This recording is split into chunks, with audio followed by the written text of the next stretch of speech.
Hello बच्चों, यहाँ लिखा है two equal spheres B and C each of mass m are in contact on a smooth horizontal table.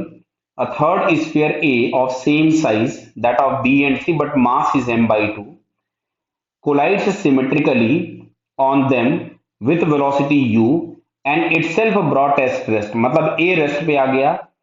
Find the velocity acquired by the each of sphere B and C after collision. Clear? तो ध्यान से देखिएगा. सबसे पहले अगर हम इन तीनों के सेंटर्स को ज्वाइन करें तो जो हम लोगों के पास एक ट्रायंगल बनेगा दैट इज इक्विलेटरल ट्रायंगल. क्यों?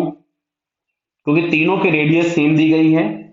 तो यहां पे आपके पास अगर हम इस एंगल की बात करें जो कि इनिशियल डायरेक्शन ऑफ मोशन जो इसका यू था इस तरफ में, ये एंगल हो जाएगा 30 डिग्री. ये भी हो गया 30 डिग्री. क्लियर? तो अब बोला गया है कि ए तो रेस्ट पे आ गया, लेकिन ये जो बी और सी जो होंगे वो इस डायरेक्शन में भागेंगे किसी भी स्पीड v1 से.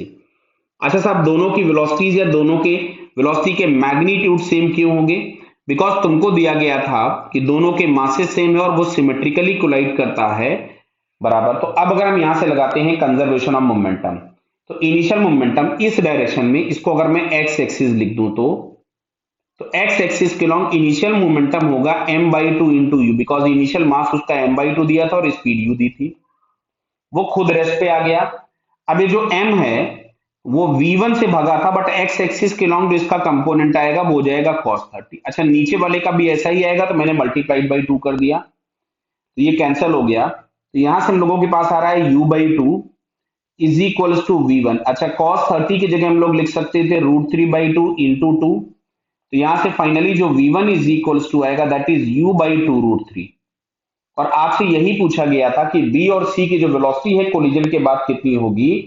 तो यार बेटा u अपॉन टू √3, जो कि हम लोगों को यहाँ पे थर्ड वाले ऑप्शन में दिख रहा है. Clear? So it's third answer is correct. Clear बेटा? Okay, all the best.